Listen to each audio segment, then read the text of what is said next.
right, welcome back everyone to the Golf Unfiltered podcast. I'm your host, Adam Fonseca from golfunfiltered.com. You can follow me all over social media, either at Adam J. Fonseca on Twitter or at Golf Unfiltered. And today I am very excited to welcome on a very special guest, Dr. Zach Gould. He is the founder of Dr. Golf Global, as well as a lead strength and conditioning coach over at Wales Golf. Dr. Gould, it was so nice for you to reach out, and I'm glad that we were able to connect. How are you today? Yeah, no problem at all. Massive pleasure and privilege to come on. All good. It's 8 p.m. here in the UK, so we've had a busy day. We've actually moved offices today. So busy day here at HQ, if you like. But no, yeah, pleasure to come on and look forward to talking with you.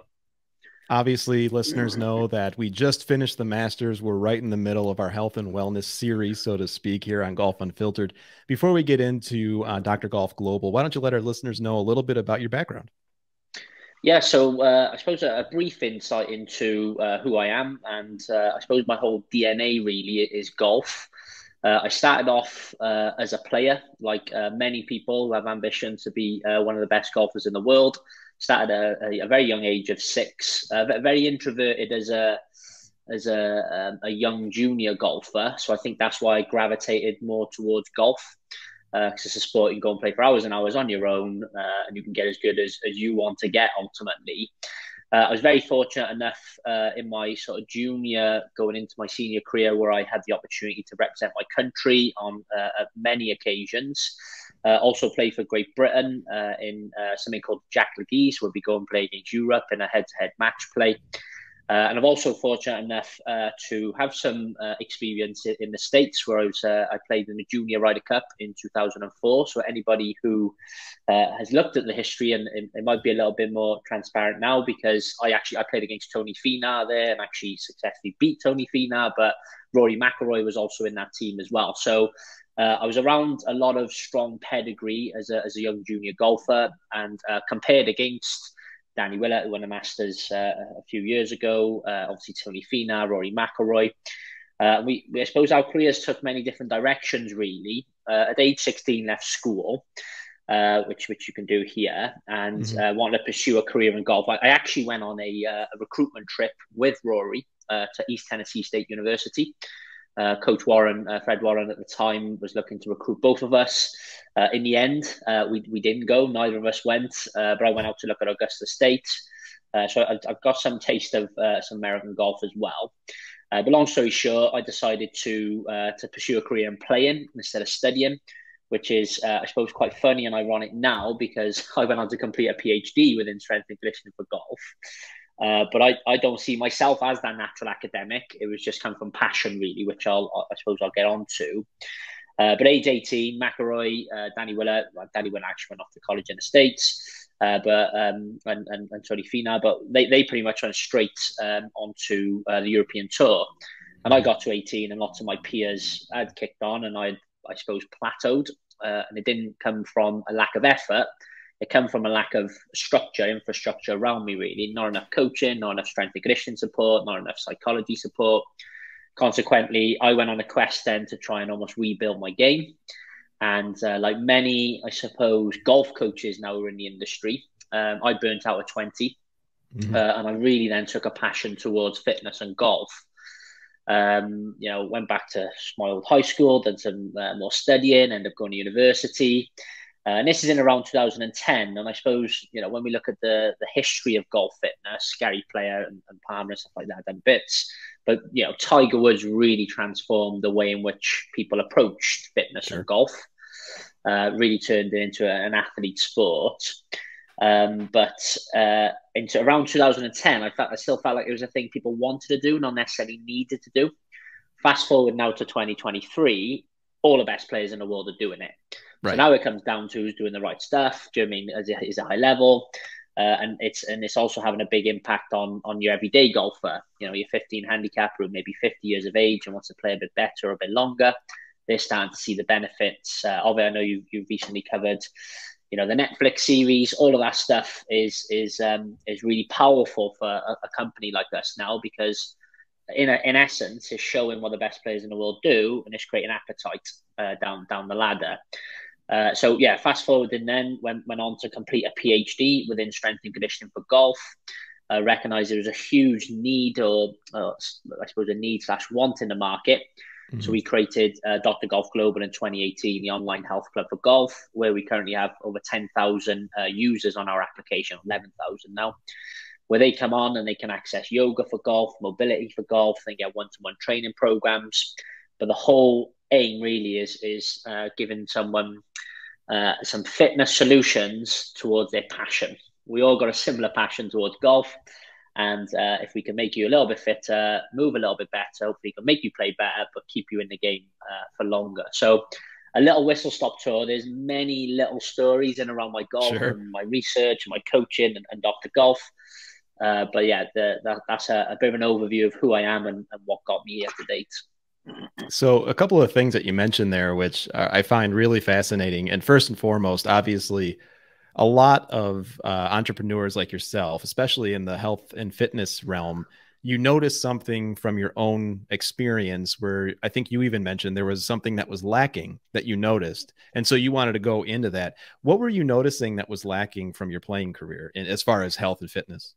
I think you're right, really. A lot of like entrepreneur, it comes from pain. A lot of it. We've all experienced pain in some capacity, whether that's failure, whether that's physical pain. And they're some of the big drivers, really. And like I said, my whole identity, even still in a way, is to be one of the best golfers in the world. All right, that's not happening, but I've put it towards golf fitness. And I suppose some of the challenges I had, I didn't have the right information and the right people around me at the time to say, look, Zach, you're a talented young golfer. You need to do X, Y, and Z to give yourself the best opportunity. And it's very much the same with golf fitness. Yes, it's growing, and it is even bigger in the US compared to the UK. But it's still hard for people who are maybe based in the middle of nowhere to access people who have that golf expertise that's linking it to training. It is growing. Do you know what I mean? TPI and so on are really growing, like the certification route and various things. But it's still hard for people to access golf-related trainers. And that's where, we work with, I know you mentioned Wales Golf. We also work with Golf New Zealand, who are based the other side of the world. We work with a number of counties and districts here in the UK. So what we've done, we've put on a platform that's accessible to golfers anywhere. And that's the whole point, really. And I suppose there's two philosophies. You can access it anywhere. And what I'm really passionate about is, can we support golfers when we're not with them? Because we've all had golf lessons. It's great for the hour. You go away, forgot what they say. You're not quite sure if you're doing it right.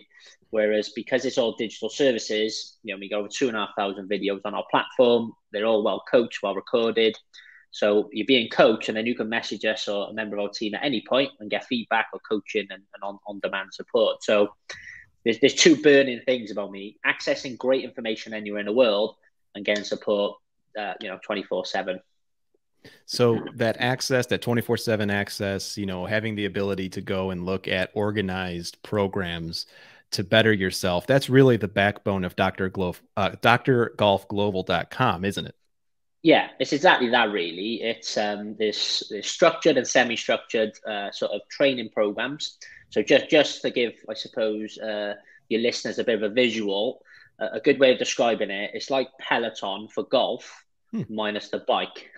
So you can have a golf club, you can put it on your TV screen at home, you can click on, you can say, I'm going to do a 30-minute mobility or flexibility class for golf, or a 60-minute yoga routine. I can copy one of the instructors just by clicking play, basically. Or you might say, actually, I got a specific goal. I need someone to hold me accountable. I want to improve this in my golf swing. I want to improve this in my body. And then I'll do a one-to-one bespoke training program that's going to help tick those two boxes. It's an incredible format. We have a Peloton at home. And so you're speaking to someone who's very well aware, right? And so what I really find interesting about drgolfglobal.com is exactly what you said. I mean, you can go in, it's on-demand training for everything, as you mentioned, yoga to golf swing to, just overall fitness. And when I have guests on the show, especially in your industry from sport fitness, golf, we've always joked, is really a personification of life, right? Where, whatever we do on the golf course, you find the true person on the golf course, right? Well, I think fitness, and let me know if you agree, fitness is really something that you can you can work hard to strengthen your golf game in every sense of that word, but it really filters into your everyday life too, doesn't it? Exactly that. So I suppose one in my mindset, one don't work without the other. So, for example, I could work with someone and make their body, move really well, great flexibility, nice and strong. But then if they're having poor golf tuition or they don't quite understand what they're doing in their golf swing, they might not maximize how capable their body is because they're technically inefficient.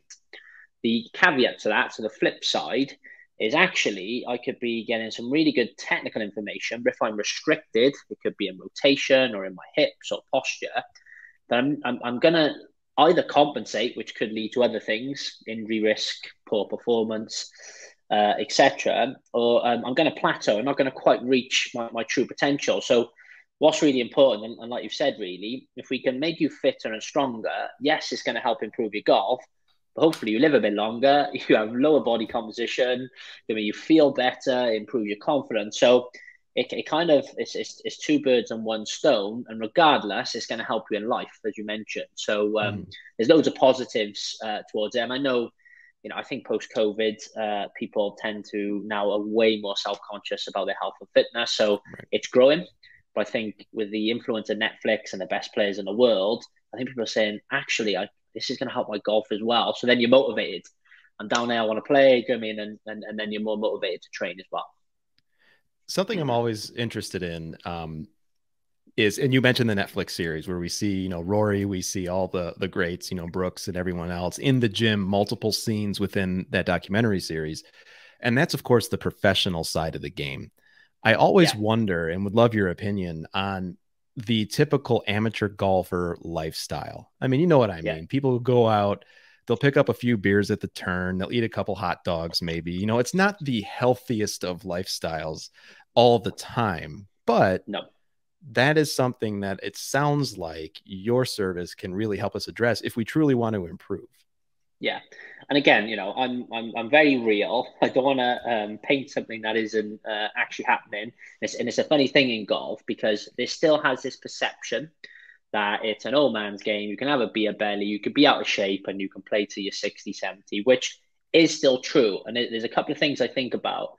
There's very few sports in the world that you can play to your 60 and 70. Mhm. So, the longer you live, the more likely you're going to gain weight and the more likely you're going to maybe look out of shape. And golf's one of those sports that kind of highlights that because we see golfers in their 60s and 70s. Of course, we're going to start to see people out of weight, overweight, and so on. But I genuinely think, more education, more awareness. I think my generation, I'm 34 years of age now, Mhm. and you look at, any sort of high school in the UK, 18-year-olds are coming out with the Gymshark clothing on, the Under Armour clothing on. They're all in shape. They're all going to the gym. And now that didn't really happen when I was 16, 17, 18, but it's happening now with this younger generation. So over time, I'm predicting a shift. How long Mhm. that takes, we don't know. And like you said, but there's still so much benefit to have if you are in your 50s and 60s and you want to just make that step forward. What we're saying is, well, this is what you're passionate about, golf. I'm just going to add a little bit of fitness, which is really going to help you. So even if you're one of those people that don't like to go and exercise, Yeah. hopefully the motivation of improving your golf is going to get you there. Definitely. Well, and it's been a rough 3 years for everybody, right? I mean, we've all kind of been stuck indoors early on in the pandemic. I know speaking for myself, I'm 40 and my body just went, right? Like I wasn't moving around, I wasn't going out as much, I wasn't exercising as much. And I think many of us are just learning to become active again, certainly over the last year.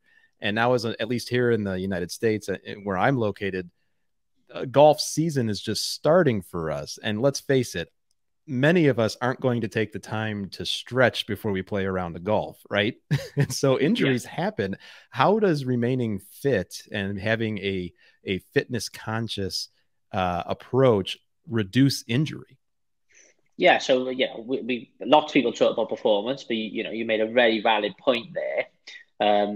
I suppose the most important thing is if we can reduce the risk of injury and keep people playing for longer. Do you know what I mean in terms of their sort of lifetime is a big win. Mhm. But yeah, there's loads of methods. So for example, you know, if a PJ Tour pro came, this might be the ideal. But if you're just playing at the weekends, if you're doing something 10, 15 minutes a day, it is going to help. Do you know what I mean? If you now work at home instead of working in the office and you're much more sedentary, let's try and do 10, 15 minutes of flexibility throughout the day, which is then going to improve your posture, help your hips, help your spine. So that is going to help you potentially move a little bit better, reducing the risk of injury. Also, if we get stronger, there's lots of, I suppose, misconceptions around if I want to reduce the risk of injury, I must stretch. In my world, if I want to make something stronger, I don't want to make it more bendy. I want to make it more durable. Mm-hmm. So, just going and doing some good sort of basic gym routines, even if they're only 30 minutes, is really going to help. But as you've highlighted, and again, I'm very aware of the culture of golf. We all get out on the first tee early. We just walk, out of the car, straight on the first tee. There's no warm up. We've all been there. It takes us 6 holes to warm up. Then we get into the round. We start playing quite good. We 3-putt the last and shoot one over our handicap, and we blame the last hole, not the first 6 holes. So, and I've been there myself, and I've seen it, thousands of times. But we've created, for example, some really easy stuff where we got something called the Simple Six. 6 exercises, 6 minutes. You don't have to go on the floor. All you need is a golf club. You could literally set it up in the house just before you go, click play. It's only 6 minutes. And, you can do some full body stretches and activation exercises. That's going to help prepare you when you step on the first tee. So I'm trying to overcome those barriers and make it more accessible, because I know people are not going to spend 20, 30 minutes warming up. Let's make it a little bit more accessible and realistic. In terms of accessibility, one of the hangups and obstacles, and I fall victim to this, is the lack of exercise equipment. And if I understand correctly, you don't require much equipment at all to do your programs. No, and that's another thing. And again, I know we mentioned COVID. Like our train along classes were born out of COVID. And everybody was at home. Nobody had equipment at that point. Now everybody's kitted out their garages and their downstairs bedroom, the downstairs rooms and different things. So people do have access to equipment. But again, we recognized that was a big barrier. People want to do something. They want to get up at 7 a.m, do some exercise. They don't have a gym at home, blah, blah, blah. So all of our on-demand classes, and we got over 1,500 on-demand classes that range from 10-minute warm-ups through to 50, 60-minute routines. All you need is a golf club. So it removes that barrier. Do you know what I mean? Some stability, some core-based stuff, some flexibility, even some power-based stuff that you can do. Don't get me wrong, if you want something really specific, you might need access to certain bits. But what we really tried to do is remove that barrier, and you can do all of our train-on classes with a golf club. Now, you offer multiple entry points to your programs. I know that you start off with a free program, but you also have different tiers. Yeah. So, and this is genuine. My whole passion was to create the world's best golf fitness free product. I know that sounds bizarre. I was very confident, embedding all of my golf experience, then all my PhD academic research stuff and coaching experience. I was very confident we could deliver on the performance level, but I still recognize people want to have a bit of a flavor for what you want to offer. And I suppose, sick to death of going online and people try and sign you up to these ebooks that just add no value at all. And I didn't want to be that company. So we offer a fantastic freemium product, which is lifetime access to our application. Wow. And you get a home workout every single week, which might be a hip flexibility routine, a posture routine, a spine mobility routine, which changes every single week. We update them each week. There's a gym workout routine, which might be muscle building, strength, power. And you get access to one of our classes every week, which might be a 30-minute yoga, 30-minute senior class. And we update these every week. And you might say, and people genuinely say this to us, Zach, your free product is really good.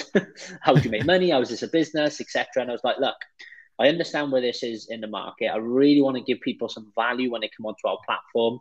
There's 10,000 people inside our online community. So we're talking about golf, clubs, the new rules, whether the new balls fair, etc., etc. So there's that golf side, but also now they're in a like-minded community where they can access some really good quality stuff for free.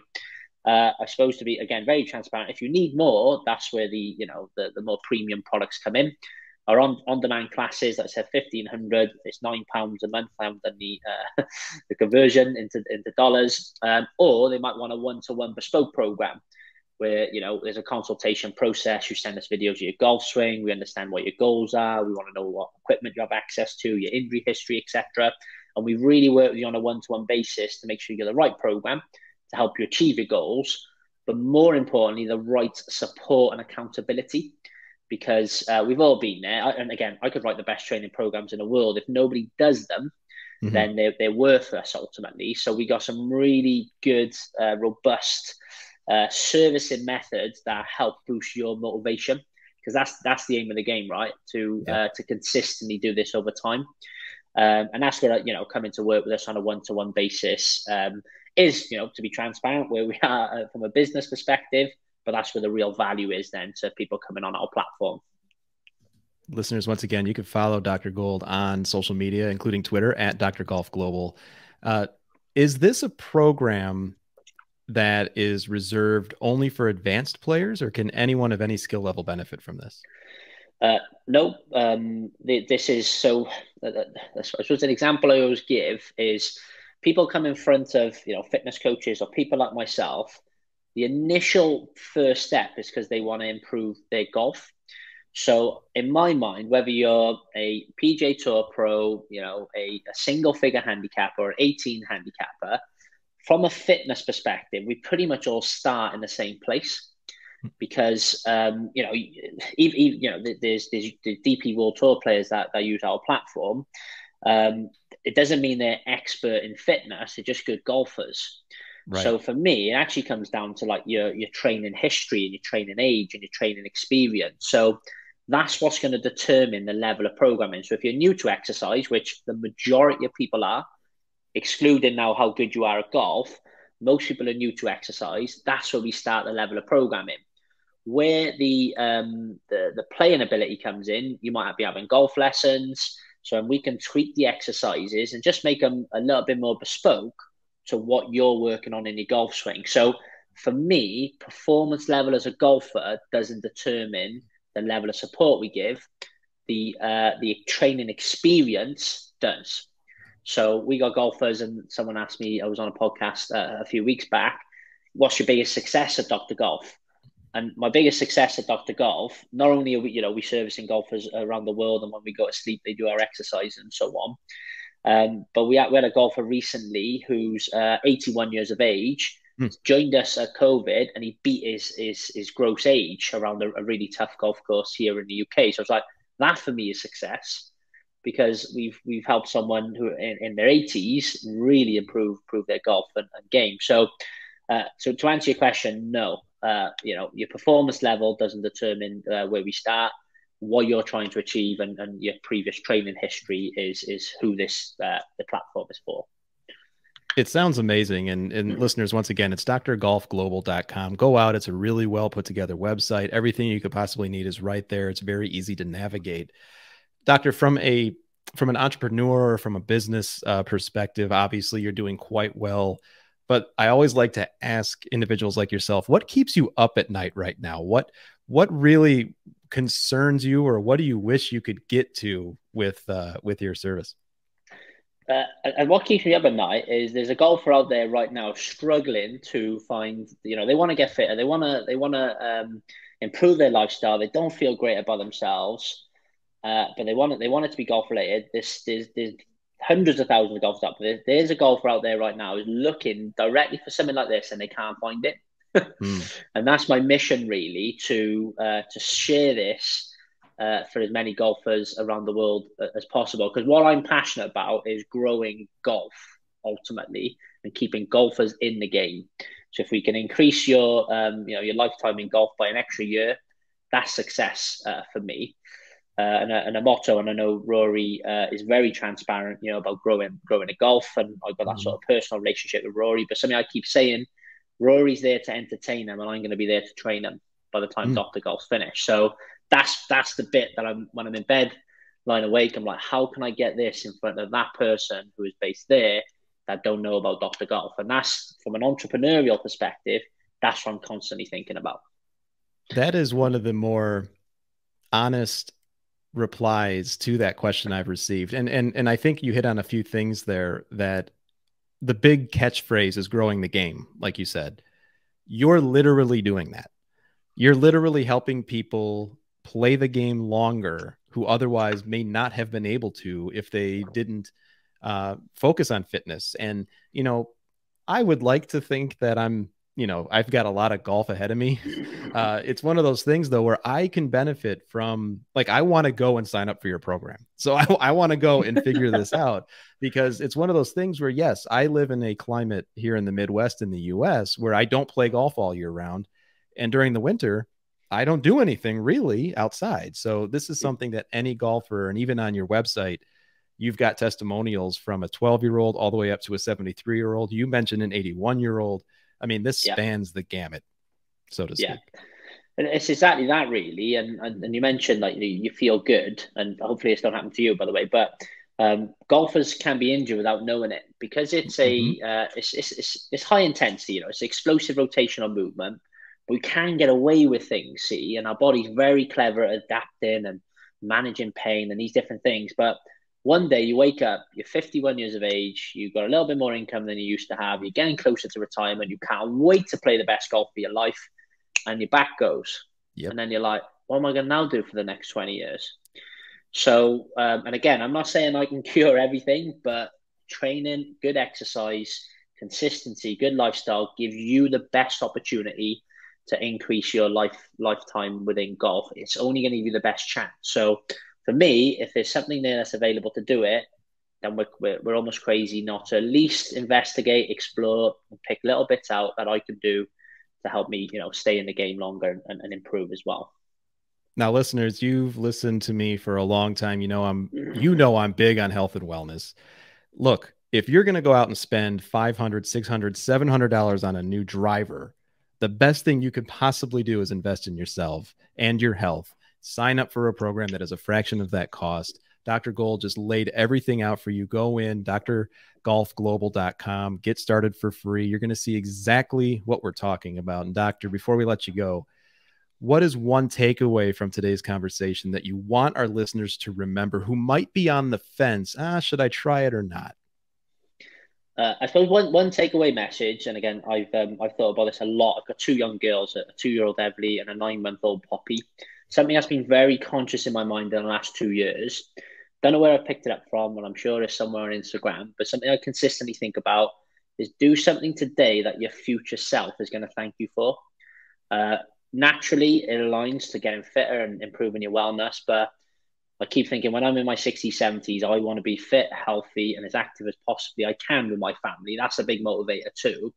But do something today that your future self will thank you for. Love it. Love it. Listeners, that's Dr. Zach Gould. Doctor, thanks so much for coming on. Once again, the website, drgolfglobal.com. Follow him all over social media. There it is right there on the screen, at Dr. Golf Global. Dr. Zach, let's do this again in the future. Amazing. Thank you very much.